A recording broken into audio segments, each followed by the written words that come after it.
Listen to this track, bitch. I do it again. I do it again. I do it again. I do it again. Say, bitch, I just want you to scratch. You heard me? Yeah, man. We here. Finally. Man cave, baby. Yeah, man. What's happening? My brother. You know what it is. The host with the most, King Jordan, back in this thing. Man Cave Season 2. You know what I'm saying? Major shout out to She Said Season 2 on the way.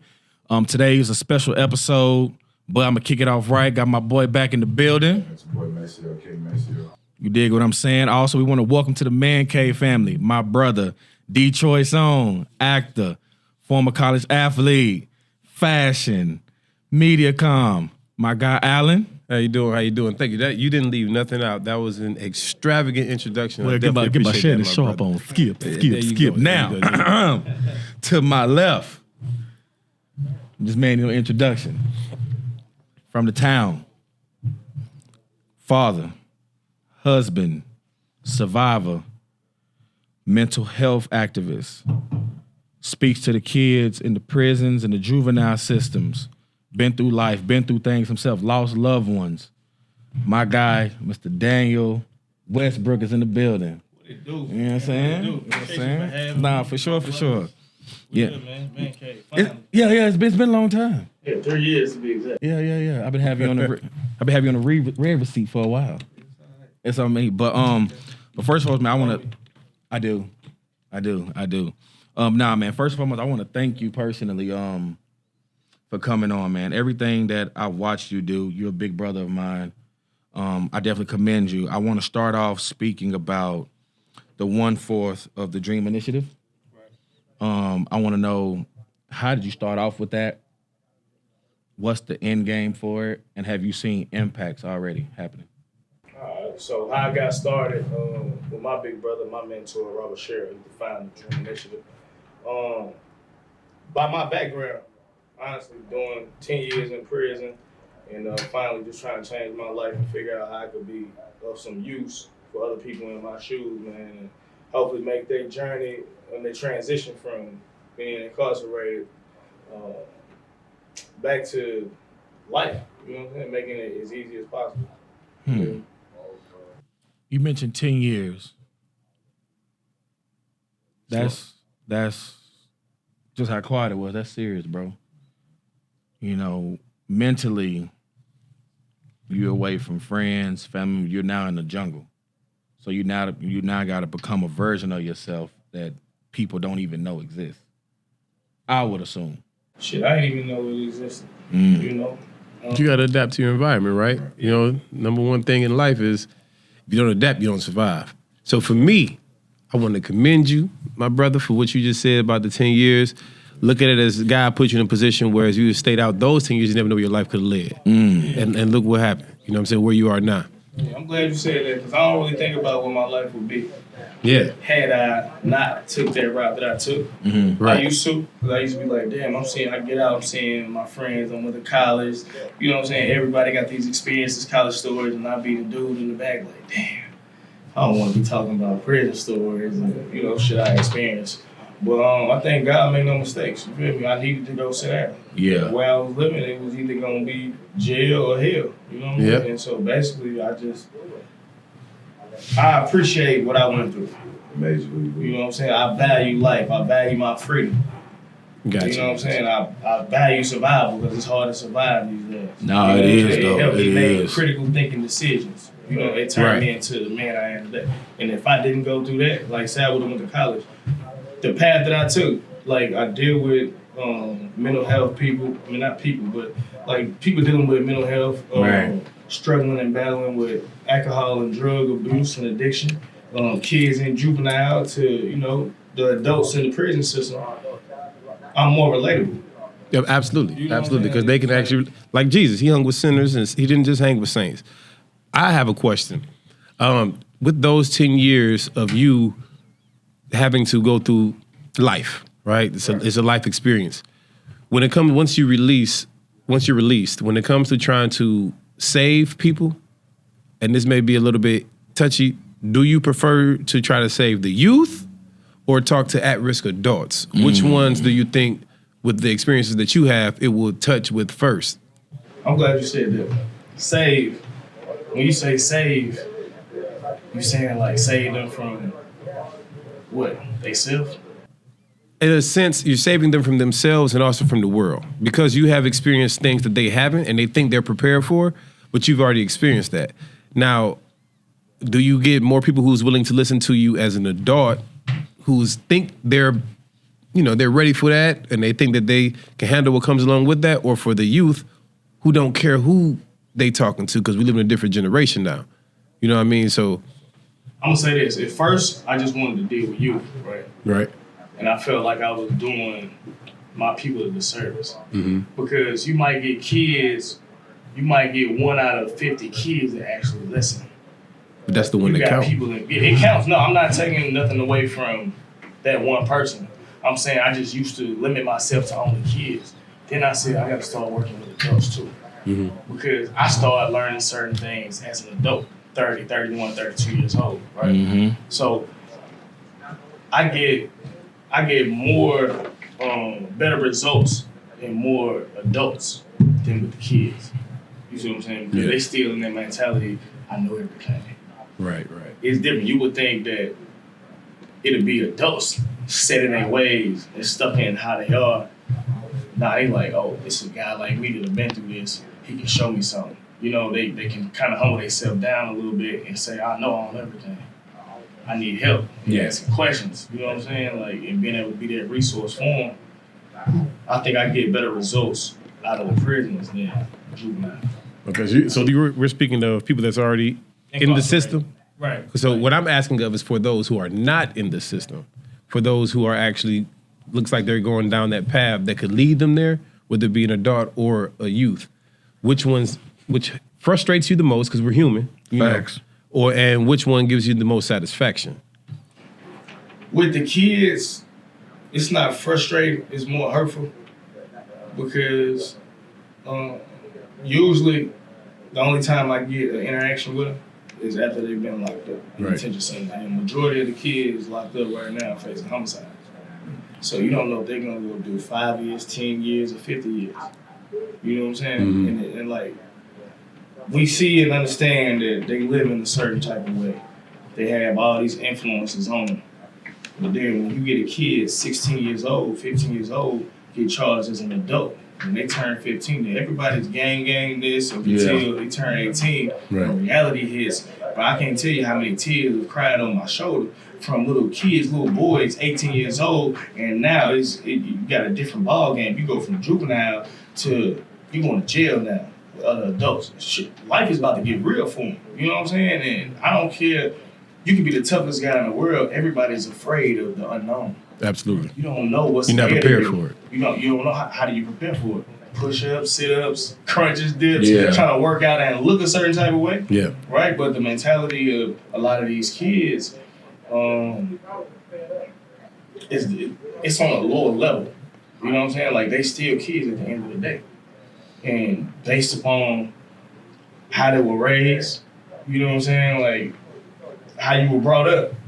Like, for me, my parents are in their 60s now. You know what I'm saying? Like, my parents was 20, 30 years older than me. So I don't have the young mom still on Instagram or Facebook trying to be youthful. Doing the same, the same thing that you see my girlfriend doing. You know what I mean? It was discipline, it was structure. You feel me? I just ventured off and went my way. Type shit. You know what I mean? And I carry myself with a certain level of respect. You know what I mean? A lot of these kids don't have respect. So I want to ask you something as well, because 10 years, I can only imagine the stories that you saw in there, right?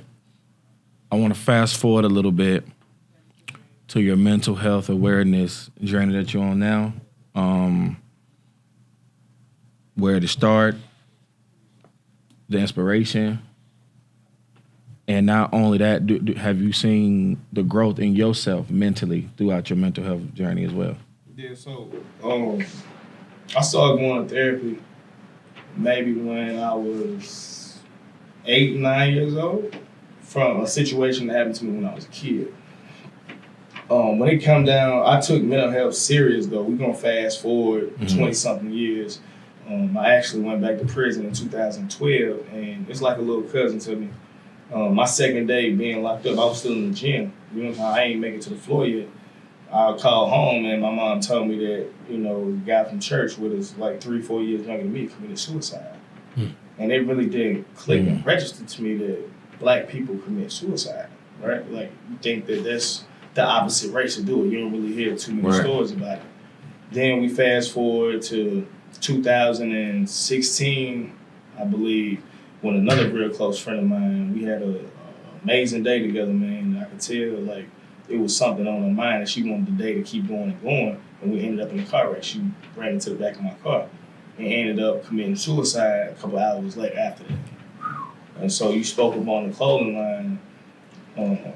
What I used to do when I wasn't heavy in the mental health awareness at the time in 2016, 17, but when I came out with my clothing line, $1 off for everything that I sold, I sent to the American Foundation for Suicide Prevention, right? And then 2017, a friend of mine committed suicide like 2-3 days after I dropped my first line of shirts. You know what I'm saying? Then with 2018, I was getting ready to do the suicide prevention walk and awareness.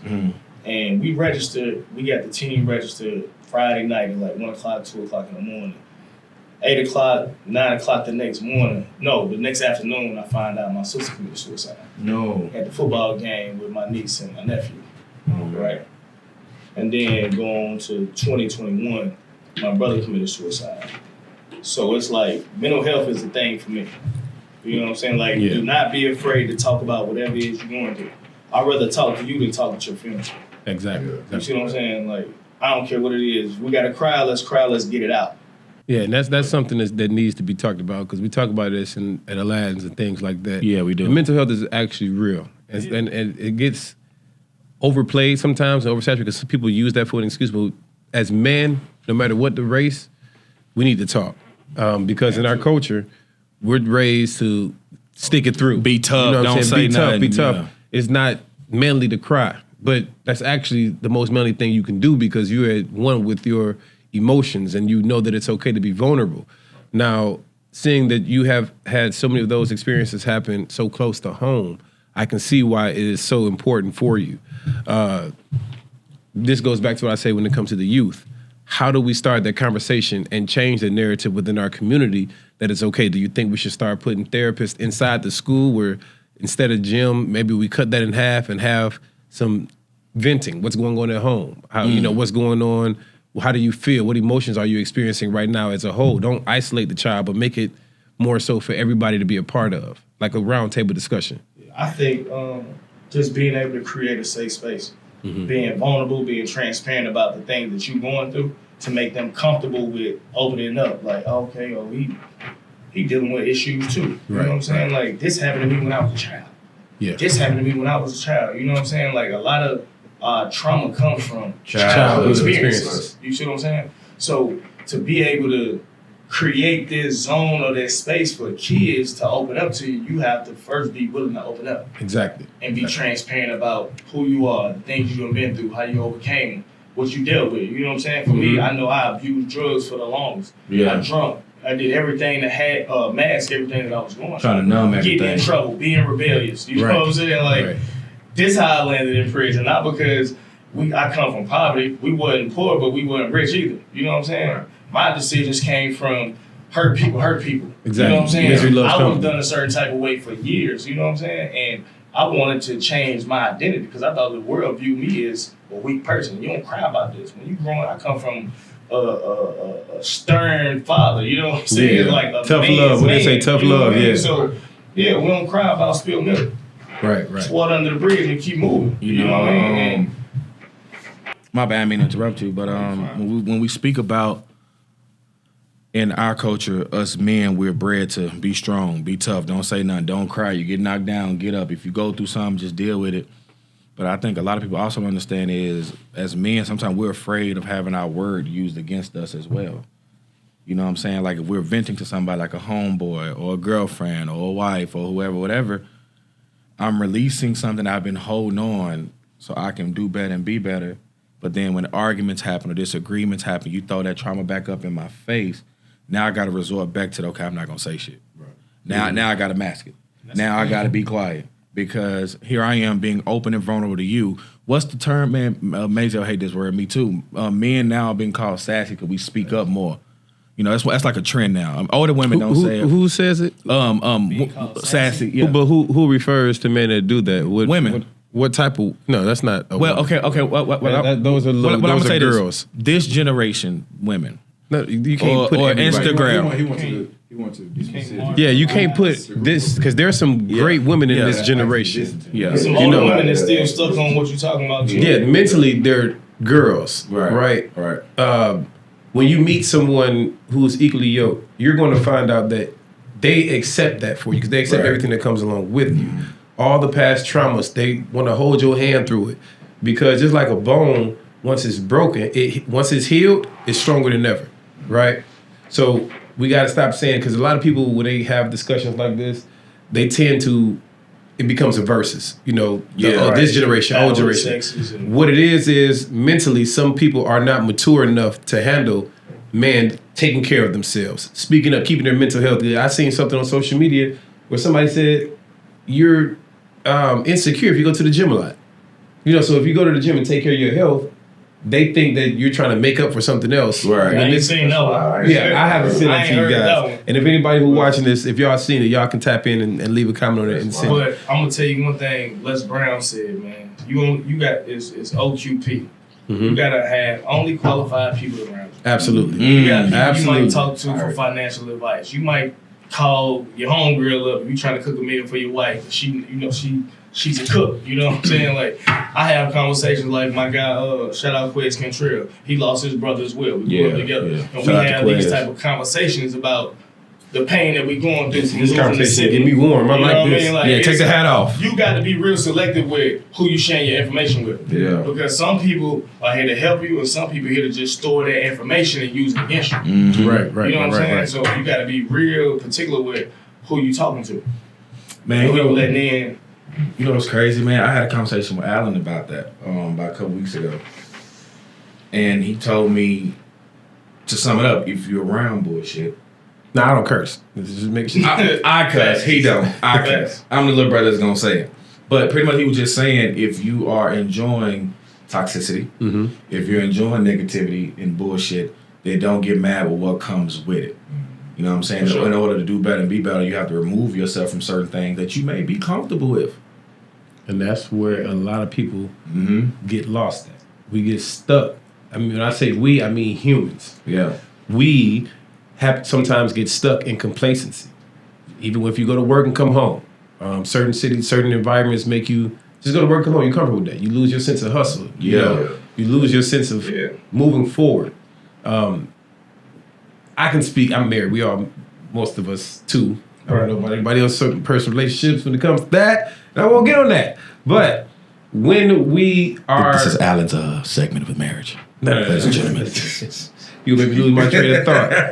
But when we are complacent in certain things, and a lot of us have been brought up in environments, like we said, when it comes to mental health, certain environments that we deem as normal, but to a normal human being is not normal because of the conditions that we were brought up in. Right. We find ourselves looking at toxic relationships as an example of what a relationship should be. And that becomes something that we're used to. And then when we find something that's something that we're not used to, far as the quote unquote good girl, you don't have those arguments, you don't know how to handle that. Yeah. Right. So we're uncomfortable.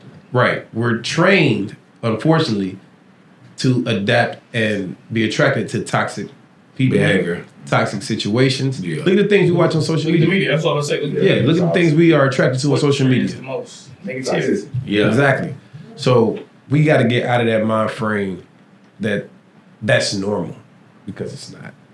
It's not a good norm to be placed in a toxic environment and be able to feel like you're thriving. Then you become used to it. And anything that comes along with it, you can't blame nobody but yourself, and that self-accountability. But then, like, my bad. I would say that's one thing that he's been teaching me really a lot these last couple of weeks too. And my brother here, we have conversations all the time. There's been times where I don't look like the best version of myself. You know what I'm saying? I call him, he be like, who you got around you? What you got going? What's your headspace like? Well, vice versa for him. Right. And even when I talk to Alan, like he always say, hey, I'm your brother. Can't bullshit me. But I love you. I'm not here to tear you down. What's going on? And the release has been so, man, I can't explain it. Yeah. Like, you know what I'm saying? Like, this is the closest me and him have been. I've been knowing him for years. But we like this now. You know what I'm saying? Me and my bro, we like that. You know, you my brother too. So I've released so much. Now I'm just like, I'm thinking clearly, motivated. I spent New Year's Eve with him. Yeah. Chilling. You feel me? I could have went out. No, you know what I'm saying?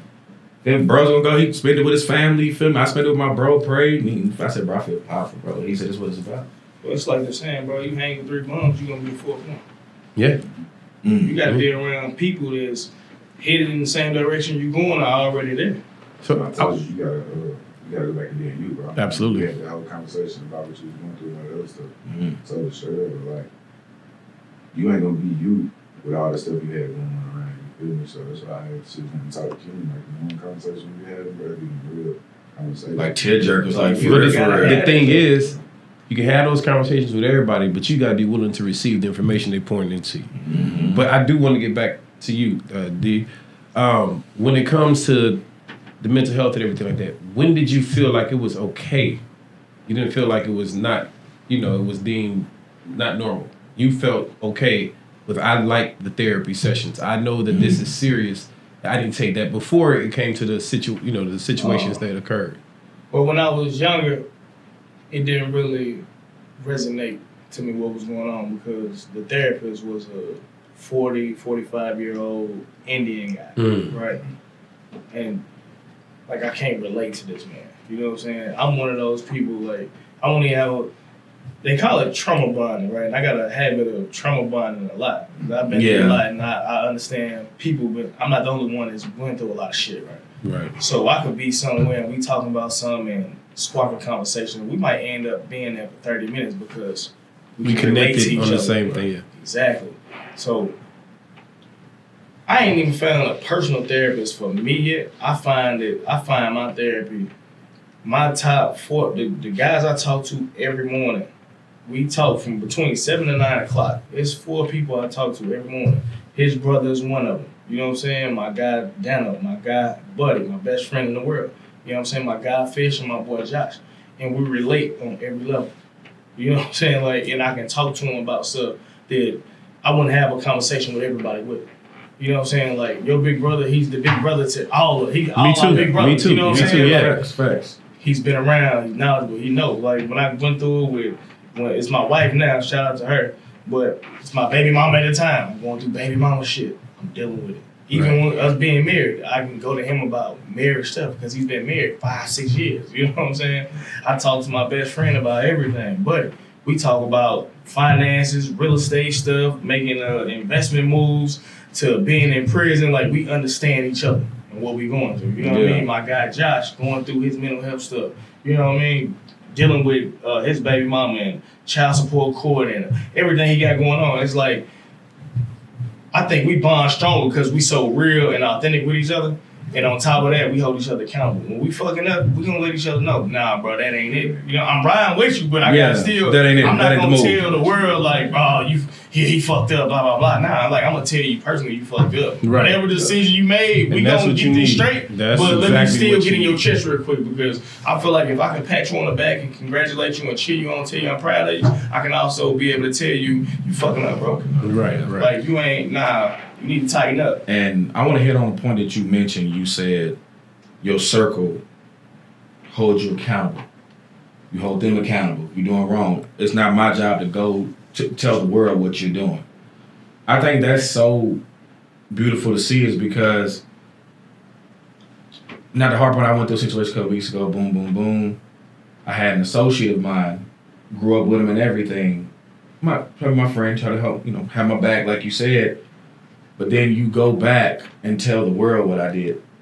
Yeah, ain't your friend's a snake, man. You know what I'm saying? So the first person I called to hear was Big Bro.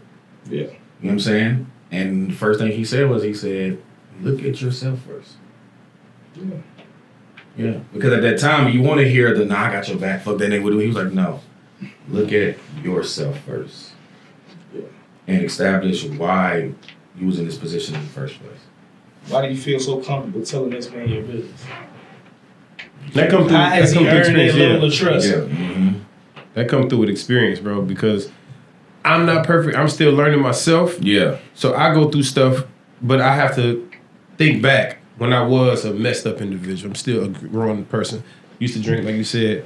My 5 years no drinking is January 15th. Okay. There we go. Congratulations. Man, I appreciate that. But Without Alcohol Anonymous too. nah, without alcohol. That's tough. I'm trying to get that, people. I still like to sip occasionally. The number one thing I had to look in the mirror when it comes to situations and bridges that they say burn is who's the common denominator in those, right? So for me, being that common denominator because of the situations and the decisions I chose to make under the influence of alcohol, when it comes to people who are not the common denominator, when you see yourself around someone who is giving you the toxic behavior and things like that, you have to pull yourself back and look, why am I still in this situation? Mm-hmm. It's okay to distance yourself from somebody you've been knowing for 40, 30 years, 20 years. Because if it's not conducive, it's not an addition to you, it's a subtraction to you. Mm-hmm. Everything is about math and numbers, you feel me? So understanding why do I feel comfortable talking to him? If I feel discomfortable talking to you, I should feel comfortable enough to let you go. You know, I still can love you from a distance, but I have to understand that my happiness and my mental, like we said, mental health, my mental state, my mental being is more important than us kikiing and caw-cawing. Yeah. What are you doing for me in life? What are you doing? Do you call and check on how you doing, bro? You know, what's going on? I don't care about no females, anything like that. What's your mind going on? So what's your next plan? What do you want to be in life? We all 30 plus years old, with the exception of this jit right here. Man. You know what I'm saying? It's coming. It's coming. You It's got coming. to. You It's got coming. to. You got to It's make sure coming. you check up on your people. Yeah. You got to make sure you asking them how they're doing before you saying what you're doing, how you doing. Facts. You know what I mean? Facts. Because we all go through stuff. You gotta ask a couple times too. Absolutely. All right. Nah. you How ain't. you doing? How you So really doing? my next question I wanted to go into is you said your brother, and you do have an organization dedicated to your brother. Right. Now let's talk about how serious, because that is picking up a lot of traction here in Nashville, and I love what you're doing. Facts. Hopefully we can get it nationwide and international For sure. sooner than later. Definitely. How is that going? How is that affecting you now? How are you feeling? I know it's a day-to-day, not struggle, it's a day-to-day battle. It's a battle. You know what I mean? So how's that going with you right now? Like I'm be roller coasting. You know what I'm saying? Like I could get in the car right now and hear a song and it might tear up. I might ride past somewhere and it trigger me and take me back to a place I ain't know I was gonna go there. Right, You feel right, me? right, Like, right. it hits you sometime, but I'm in a better place now. We got the basketball league for the Ryan Westbrook Memorial Foundation. This is our third season. We got the meet and greet, I think January the 24th. Say the name of the organization again so people that didn't hear it get it. The Ryan Westbrook Memorial Foundation. And so he was an athlete, played ball all throughout school, college, a couple semi-pro teams. And so what we do is we just create a platform where everybody, you know what I'm saying? Like a lot of people love the game of basketball. So if we could bring a lot of people together for the common denominator is the basketball court. Right. The goal is to spread awareness. I like and what you create just this did right space there. here. The basketball You know what I'm court, the common denominator, and the goal. Yeah, okay, Bars. that's some bars right there, baby. Bars. You heard me? That's some bars. Bars. You know what I mean? Yeah. But nah, so if you gotta meet people where they at. You know what I'm saying? If a basketball and a basketball court is how I can get you here to spread some awareness and open up the floor for you to talk about whatever it is you're going through. You might be having a bad day. Right, You know what I'm saying? right. I don't know what you're going through before you got here. Yeah. But if I can make you comfortable enough to talk about it and release whatever it is inside of you, get it off your chest, and send you home feeling better. I don't care if you win or lose the basketball game. You know what I'm saying? This was just I don't want to say trick to get you here, but It's a you know what I'm trick. saying? It's a game. We all come from something where we It's know. your interest. So I'm in the sales. You know what I mean? That's you. I know what you like. Let's go get you here. So why not let me get you here and then you leave with a positive mind frame and keep you from BS in the outside world. Right here, right now, in this moment, it's about you, right? All that outside stuff, this is a place where you can release that and you're in a happy space. So I salute you for that. Yeah, I appreciate it. Facts, bro. So yeah, like that's where we at with it, man. Like my thing is to you go from hurting, healing to healthy. Gotcha. You know what I'm saying? Facts. I want to say this because I get real sentimental when it's stuff like that. So if people watch me through this, maybe it's my first time being here with you, so you might see me cry a lot. Nah, you good, bro. That's okay. Yeah, and I'm okay with that. I'm gonna joke on you later. That's cool. For you, with the mental health right now, brother, because you got people, you don't know who you could have helped by having this conversation. I would love for you to take your glasses off so they can tap into the soul of you, because they can see your eyes and see who you are, because you have been through so much. Yeah. Now, you may not have went to college, but you got your master's in life in that 10 years. That same 10 years, when people going through college, that's 4 to 5 years, we go to HBCU, so 4 to 6 years on your bachelor's, then you got your master's, and then you got your PhD. For you to be able to navigate through all the things you've been through at the age that you are, I salute you, I commend you, I'm proud of you, and everybody that you think you have lost, you haven't lost. Because what happens is, when people leave us in the physical, they're actually more with us in the spiritual. Right. So in those times that you feel like you didn't make it through and it wasn't, you knew that, how did I get through this? You got your brother, you got your sister, you got God, and you have a strong circle around you. So keep going with what you're doing. Look back and you smile, because that's nothing but inspiration, motivation to keep you moving forward, bro. I'm glad you said that too, man. I tell people all the time, I let my little brother's spirit run through me, right? It be times where I'm doing something and I can hear his voice. If he was alive, I couldn't like feel him around like when I'm doing certain stuff. I mean, you get goosebumps. It's like, yeah. We got a thing. We be like, man, shut up, pussy. You know what I'm saying? Yeah. Take a shot, pussy. Like, we talk to each other. You feel me? Like, in a certain, only me and him can talk to each other. Like, Right. And it's like, you can hear, I can hear him everywhere I go when I'm doing something. You know what I'm saying? Sometimes I get nervous before I go speak. I seen a picture of your brother, bro. Take the house so they can see you, bro, because you and your brother look eerily really alike. You know what I'm saying? That's really my son. It ain't my brother, it's my son. Yeah. That's my son. Well, yeah, man. You know, yeah. You see, Alan took off the king. It's a good sweat, it's though. A flannel. You know? Was this wool? Yeah. What is that, velvet? But I do want to also, because you're a father. Mm-hmm. Yes. You know what I'm saying? We all got beautiful children as well here. This is a great point, or a great pivot, if you will, to speak about fatherhood from us, our standpoint, what we saw growing up, and also how do you think that our kids actually view us? I got a good one for you. You know what I'm saying? Yeah. Because for me, I didn't grow up with my dad. I met my dad in the 7th grade. Didn't know much about him. Like, true story, didn't know much about him at all. My mama found him. He lived in Murfreesboro, sold cars, first words, and we mental release is what we do. Right. The first thing that I heard come out of his mouth was, "That's not my son." I heard it on the phone. The first words I heard this man say to me was, "It's not my son." Mm-hmm. Okay. Ouch. I'm a kid. You know what I'm saying? I'm a kid. I'm 13 years old. Like, every boy looks for his dad or the aspirations, you know what I'm saying? Like, is this what I get? Cool. Fast forward, finally got to meet him. And my grandmother on his side, God bless her soul, as soon as I walked in, she broke down. She said, you look just like him at this age. And she pulled up identical pictures and everything.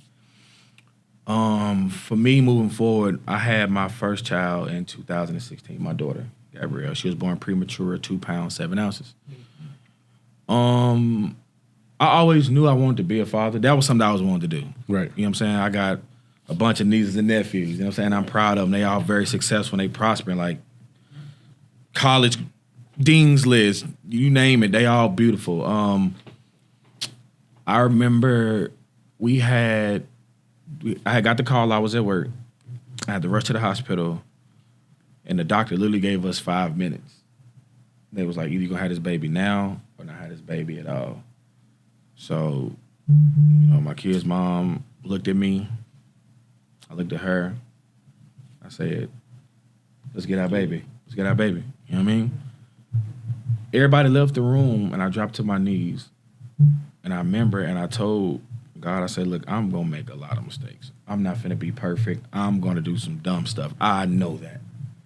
I said, but at least give my baby a chance to live because she's done nothing. If I got to take the brunt of everything, if I got to walk through hell and stuff like that for her to live peacefully, then I'll do that. She came out, no problems, no nothing. You know, we had one hiccup, and that was it, literally. And that's because she didn't eat for like a whole day. But then, like, after that, I just watched how she just grew and faced adversity, didn't allow her size to diminish her. So strong. Now when people see her, she's a damn near world-class gymnast. Like, I post her all the time. Like, it's crazy. Shout out to the premature babies. It's crazy, you know. Both of my kids pregnant. Yeah, you know what I'm saying? 2 pounds, 2 ounces, the first one. That's some crazy stuff. Like we was in the NIC. She was in the NICU for a whole month because she had to at least get to like 4 pounds. I can't remember what it is, but Yeah. I know they gotta hit a certain weight. Twins pregnant too. Yeah. For about like 2 or 3 weeks. 2 or 3 weeks. I look And real good, like 2 months. yeah, bro. And people don't understand that's mental as well too because course. like as a man, like I was cool because I guess we was up there every day, but seeing like I never really asked, you feel me, they mom like, how you doing? How you feeling? I never knew what postpartum depression was. I didn't know none of that. You feel me? So I was really being like a fucking asshole because I didn't know. Like, You can't Yeah. say you was just no, I was being very insensitive. yeah, but and you, selfish. you were I new was to the new to experience. it, You yeah. can't now in retrospect you can say you were feeling like it, but you didn't know. Yeah. We can't put all that. Of course, we have to be sensitive to our Yeah. counterparts when they're having these children, but we don't know everything when it comes to father. We don't even know. Some of us don't even know how to be a man because we're learning by ourselves every day. So you got to give them grace and also give yourself grace. But moving forward, hopefully everything changed. Oh when it yeah, comes to that, you know what I mean? because moving forward, KJ, our son was born 3 years ago, big dude. And I had learned from Gabby, okay, she gonna go through these phases. Like I said, the postpartum, I get it, I'm here, boom, boom, boom. Then I think last year we found out he was diagnosed with autism. It's just his speech, literally, that's it. Intellectual through the roof, motor skills through the roof, you name it, you know what I'm saying? Big bro done see all that. He done seen him like he's perfect. It's just his speech. However, I do have my moments by myself, and I'm finally admitting this on camera. I shed tears by myself because when I hear him with the babbling, when I hear him, you know, he can say words and stuff like that. I just think to myself how cruel that this world really is. And I know as a man, You want to protect. I want to protect you. I'm going to, but that ain't always going to be here.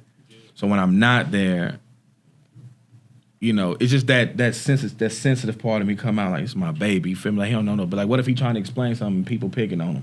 Or what if he frustrated and something happened to him and stuff like that? But he also taught me patience. He also taught me to be more nurturing as well too. You know what I'm saying? Like normally, I'm not gonna lie, I used to be like Joe Jackson, literally old school. That's how I was raised, old school, like for real, the switch and everything. But my mama told me this. She said, "You got a daughter. Do you want your daughter to fear your hand every time she sees it?" And she said, "Do you want to block out your son from talking to you? Or do you want him to feel less superior because you have to have this bravado?" She said, "Balance it out." So now I've learned patience. I learned calmness. I kind of spoiled him a little too much now. Like I do that. I'm really soft as shit now. But you know, kids or people with autism and Asperger's, they geniuses. Yeah, He just- the brain just works more than a normal Yeah, person. it's in overdrive. So Yeah. it's like you thinking 1,000 things at one time, but you processing and taking in. It's like a computer. So much It's stuff, like a right? computer. Yeah, like a computer. They know everything that's going on. Like they smarter than the average person. So It's just communication. This is what they struggle with. and you know we gonna circle it around because we all fathers. So this is really a great segue. But for you, what was that feeling like seeing your daughter's face for the first time? Bro, I cried. I ain't gonna lie to you. I cried. Yeah. People kept saying, "Are you gonna cry when you see your baby?" I'm like, "Bro, I ain't. Nah, what we crying for? Life." So you saw it. Jada Kiss got a bar and said, "Why we don't laugh at death or cry at birth," or something like Yeah. that. And I was like, I don't know why it hit me when I started crying. Like this is what Jada was talking about.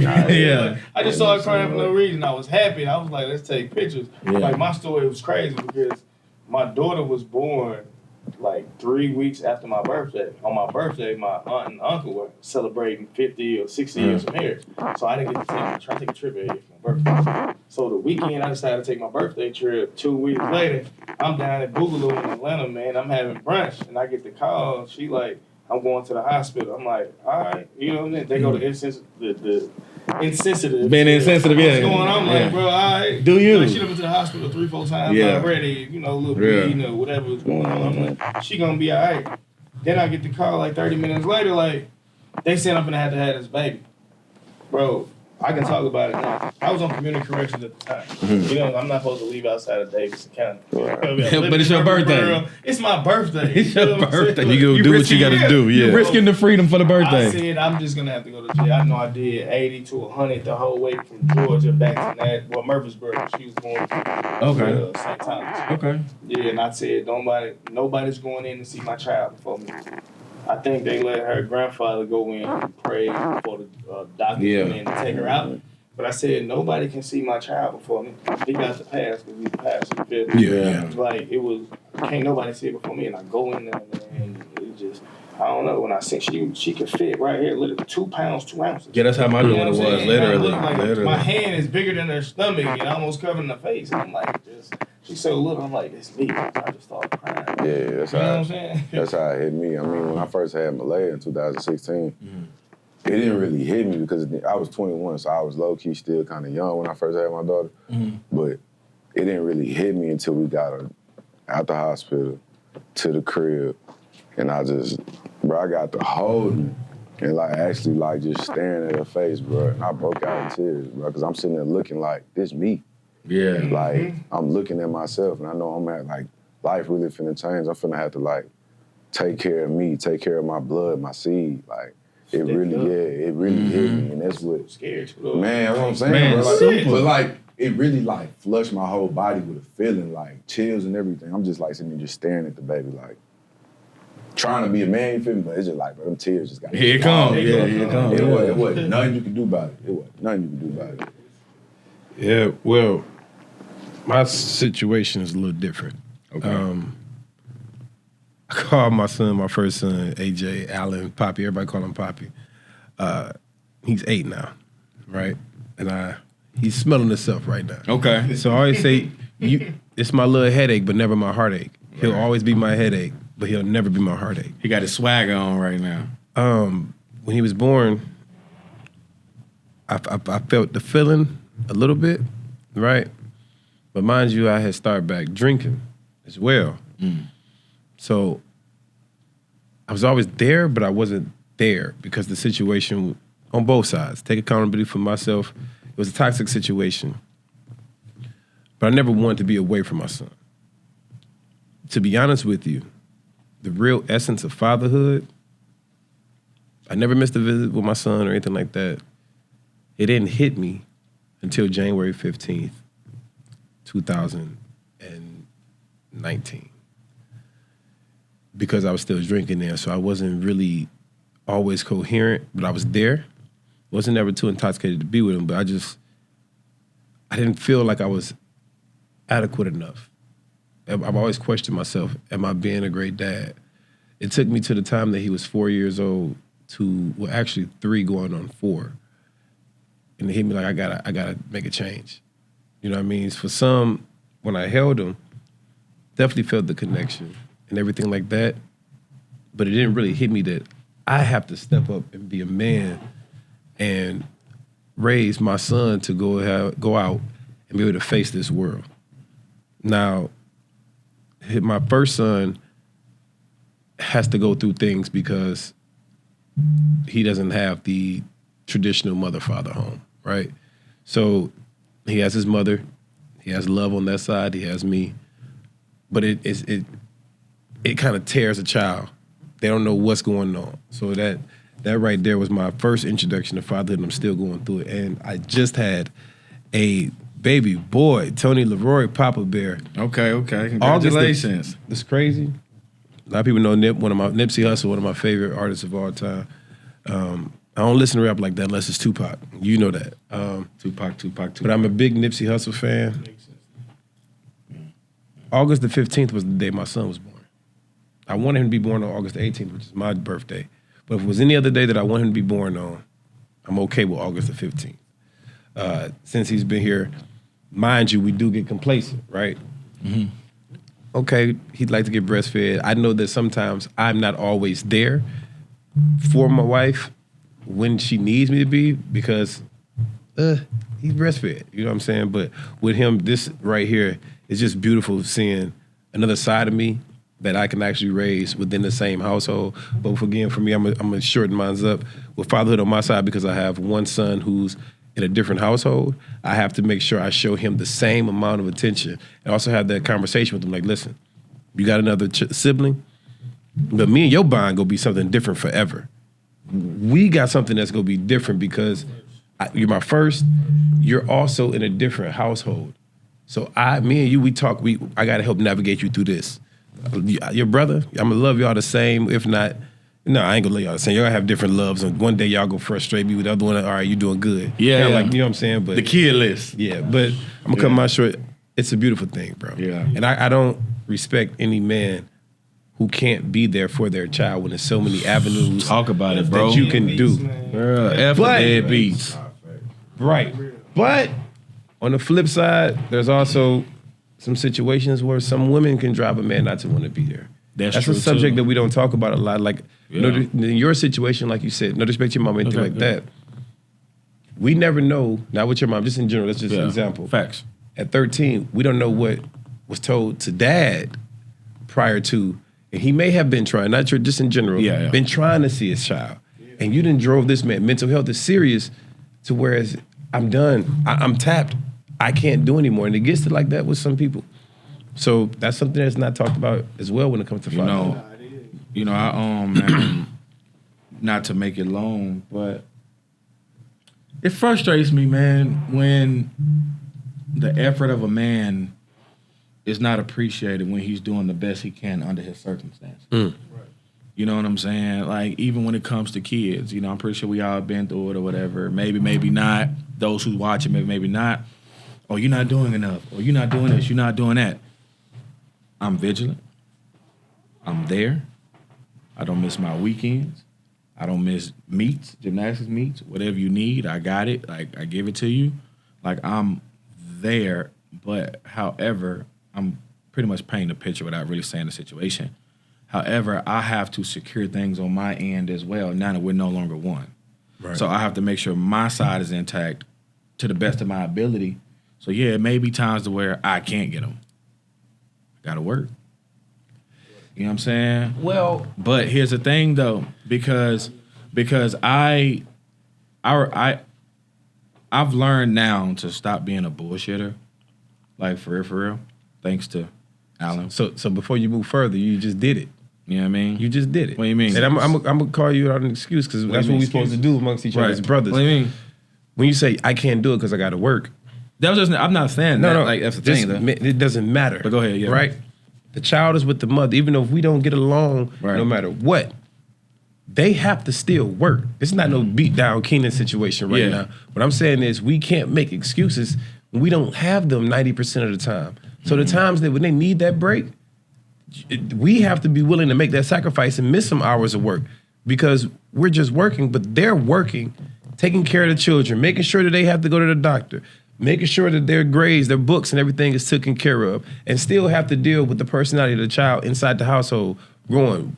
For some, we kind of negate the fact, even though the mother or father don't get along, that the bulk of the responsibility is with the mother. Facts. So when you say, and like I said, I'm gonna call you out, you can't say that I can't get them because I got to work. That's not an excuse. We have to figure out something to take. You had the child, you got to do the same sacrifices as the mother.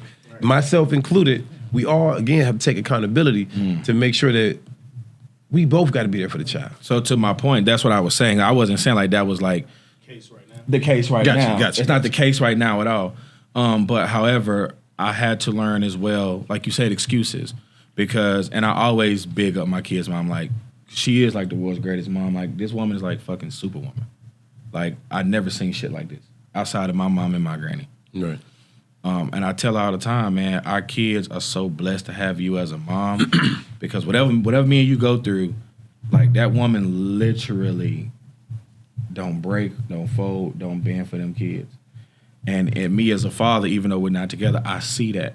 And what she'll for that pushes me as well too when I don't have not so good moments. Yeah, when I'm tired, you know what I'm saying, or you know, what's my why? You know what I'm saying? Because she's not making excuses. I shouldn't make no excuses. And as men, we can make excuses sometimes, especially if we ain't got the kids. No, I said sometimes we do. I'm not saying we supposed to, but sometimes we do. And so moving forward, I've learned that it's not about me. Right. And that's the biggest thing that she's taught me in fatherhood. A woman taught me that. And for my kids, mom taught me, yeah. And that's usually what it is. Yeah, because we don't have examples of what a great, I don't know, I can't speak for you. Like I said, I can't speak for you. I had uncles. That's still not the same. Facts. Having that father, that father in there. Just to piggyback and go back, how can we build that relationship with, whether it's our wives, whether it's the mother of our children, right, to talk and let them know how much we are involved in a child's life and how that can affect our mental health as a community when we're not allowed to see our children. Even though some of us may do things where it may not be in the best interest of the child for you to be around them, but if you are doing the things that's necessary for you to be in that child's life, how can we tie that into having that conversation with our community, not just women, as a community, and not be shamed upon and protect the mental health of both sides? First, everybody has to be willing to lay everything aside. Say that again? Lay everything aside, the differences and all that, and say, okay, accountability, that's the word for the day. Facts. As a man, I know I was being bullshit, making excuses, this and that. As a woman, I know I might have been hard on you. I'm projecting the image or a person that I want you to be, and I ain't even have a father figure. Or the image that you painted. Or the image that you painted. Or this is what I want to You see. falsely painted, yeah. Yeah, like, oh, as a man, you should do this. As a father, you should do this, do that, boom, boom, boom. As a man, our minds are generated to work. When we have a baby, like when you see he was crying, I cried too, because I'm like, damn, I'm fresh out of surgery. I can't even work right now. I don't have a job. You know what I'm saying? Like, what am I do? We got to figure out how to make money. Right. Because at the end of the day, we here to protect and provide. Exactly. You know what I'm saying? They gonna call. Mothers are the nurturers. I got 2 daughters, so I have a soft spot, a sensitive side for my daughters. Right. I had to learn how to be sensitive to them because they little girls. You know what I mean? But as a man, I'm here to take care of my responsibility. I never let another man take care of mine. Facts. With me and my girl, like straight my like wife that. now. But when we were just co-parenting or doing the baby mama, baby daddy, in-house living thing, I don't care what we was going through. These babies gonna get taken care of and have. But also, see, the thing is with our community, we are selfish, right? We like you just said, I'll never let another man do responsibility for my child, right? Why not allow them to help if there's a communication factor? If that's the case. You know what I mean? Like if you still doing what you do and he come in and he's a man, you know, you can have a conversation like, bro, this is the rules we go abide by. As far as discipline, you run my child. You ain't gotta love him like he's yours, but just love him.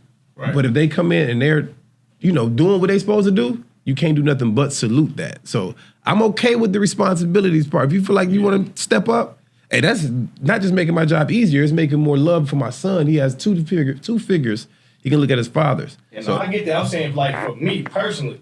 Oh, you'll go overdrive. And put the ring on my baby mama. Oh, yeah. I'm saying baby mama, baby daddy status. Yeah. Still doing, bro, there's no man that's going to come in and take, I'm not saying like you letting the man take care of your responsibility. Right. But what was it? If I'm near, one of you my not, main I grew up in a double parent household. You know what I'm saying? I'm not about to break that right there. You know what I'm saying? So whatever we got to do to figure this out, and it took years. It didn't happen overnight. Right. You know what I'm saying? I'm just saying, like, for me, like, I'm not, like, I don't trust people. Facts. I can count on my hand how many people who houses my kids spend the night over. They go who house they go. I can't control what's going on over there.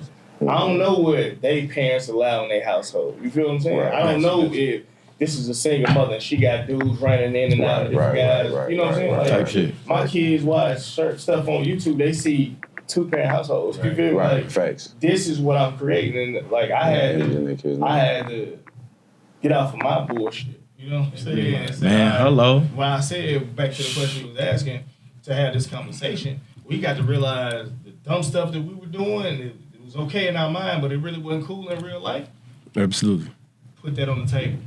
So Mazio, Daniel, Keenan, Allen, I want to ask a question to each one of you guys.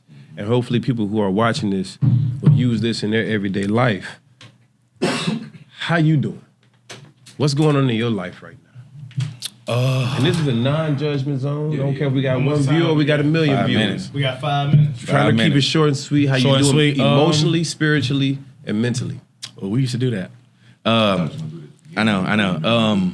Spiritually, I'm closer to God than I ever been from a relationship standpoint, just because I know where I was 3, 4, 5, 6 months ago. So for that, I'm forever grateful, bro. Like, forever grateful. Emotionally, scale of 1 to 10, I'm a 7. I used to be like at a 4. Because I lost so much. And I didn't know how to deal with it at one time. So I was making a lot of irrational decisions, moving here, getting in, I was just all over the fucking place. Right. But now I finally sat down, Gotcha. and everything is coming together. What was the other one? It was mentally, emotionally, and spiritually. Oh, mentally. Emotionally now I'm cool. Like, I'm more upbeat. I'm back to being me. You know what I'm saying? More goofier, more funnier, more back to that versus in survival mode. Right. I gotta do this. I gotta do that. And all that literally comes from, I'm not gonna lie, my bro, you, Daniel, like literally, bro, like in these last like month, bro, like maybe 3.5 weeks, bro, like just being around y'all transformed me so much, bro. Like just, so man, hey man. What about you, Dad? Emotionally, I say I'm good right now. I got my highs, got my lows. Like I said, like a roller coaster with me. Every day is different. You feel me? But like being in this space right here, right now, I think I'm at a 10. Being able to open up and talk about what I'm going through with 3 other guys who's not afraid or ashamed to talk about. You know what I'm saying? They problems, things that they going through. But we all the same. We all going through it. It might look a little differently, but we all going through the same stuff. Spiritually, I'm the closest I ever been to God in a long time. Me and my wife, we doing devotion. Shout out to her. She got me back going to the church. You know what I'm saying? Yeah, for real. You know what I mean? So I'm understanding the Bible more now. I'm the soberest I've been in a long time. April will be a year.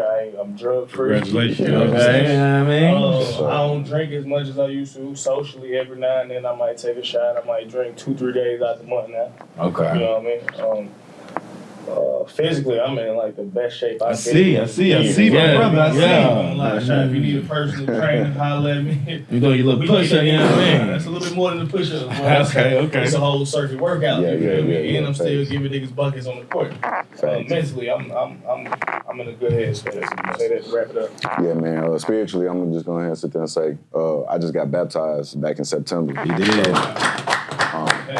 That's For real. as close as I ever been to God. I know I had to refocus a couple years ago. I was going through like you said, life a roller coaster, man. And I was 24, 25. I was up, high head, living not through the Lord, doing whatever I want to, hit straight bottom. Like within a couple months, went through everything you could think of. Lost everything. Almost lost my house. Almost lost my car. Lost my family for a little minute. I lost everything in the blink of an eye. And from those 2-3 years, I just feel like I was really going through it. I felt like I was stuck in the hole and I couldn't get out. And then I refocused myself, got situated with God, kept having talks with Keenan. This podcast really helped me out. And now I can sit there and say, emotionally, man, I'm good. Like I see, like I've been putting in nothing but hard work. Physically, I'm in the best shape of my life, like real talk. I had surgery on my foot not too long ago, and I really never thought I was gonna be able to run again. But I prayed every single day to God that if you give me the ability to get out here and run again, like I had to walk for a whole year straight. So physically, best shape of my life. Mentally, man, I'm happy. I feel like I'm on the way back up, and I only feel like that because of God. Like, You don't feel, you know.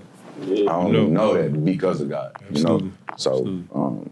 like I said, man, those past few years has been some tough times, but I'm on my way back up now, and I'm thankful, and I praise God for that. For real. For me, Yeah, what about you, for big people who dog? don't know me, my name is Alan Shepard.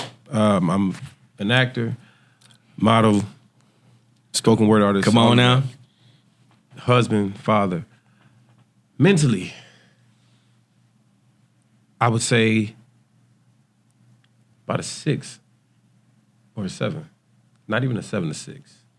I say mentally like that because I still have to go through hardships with my son, my first son, dealing with this other side of his family. I pray for him. But having to deal with that, not being able to get him as much as I want to, or seeing him have to go through unneeded emotions, having to deal with going to 2 different households. So that plays a lot on my mental, trying to make sure I'm there for my wife, my son, just trying to navigate through it all. But talking to you guys and talking to people at Aladdin's, being open and vulnerable, it helps a lot. Emotionally, that's a roller coaster because every day is a different thing. I believe every human goes through depression, so that's a day-to-day thing. It all depends on how I wake up, how everything is going, but I try to make sure I stay at least a 7 or 8. Today I'm good. Spiritually, it's an everyday process, right? Because we're not perfect. We're not perfect. So for me, I know I can be more connected. I talk and let important to people, but I have to also practice what I preach when it comes to that. You know what I mean? It's easier said than done. I know that God has a calling for me. He's got me out of so many situations. Anybody that knows me knows how I used to be, how I didn't care, like you said, doing things that I know I shouldn't. For sure, the lifestyle that I was living, and God took me out of that. So I would say I'm at about a 7 to an 8 spiritually, being connected. But I definitely know that the energy of God is amongst us. Stay positive, stay prayed up. Whatever you think you're going through, there's always somebody who wish they can be where you at. If you feel like, again, like I said, the depression, just know that every day is another chance. And also every second is another chance because the day isn't over. Like I said, I talked to you guys before. I'm sorry moving too fast. I'm sorry moving too long with this, long-winded. But people are always saying that this was the worst year of my life. I see that on social media all the time. Yeah. I rarely see somebody say this was the best year of my life. This is the best year of my life. And I say this, it ain't about tomorrow, it's about today. Because the day is 24 hours. It can take that 1 second to change your life and make everything worth, So I appreciate you guys. I appreciate you guys having me on. Man. Shout out to the Man Cave. Oh, man, appreciate it, man. Look, with that being said, man Cave Season 2, first and foremost, I want to give a major shout out to D. Lenz. Man, shout out D. Lenz, you feel me? She Said It's Coming. Shout out to the sponsors, Guidance Whiskey, Disbelief Tequila, Reverend's Bourbon, Gladys Wine, Vibes Bar and Lounge, Willie Beach, Chosen. Oh, Pense Dubois. Pense Dubois, Southern Twist Catering, Music City Man Cave, Fresh Cowsey Clothing. So with that being said, Cartel Lifestyle, baby. You know what I'm saying? So look, y'all stay prayed up. We love y'all. Keep God first. Keep it funky. Be blessed, not stressed.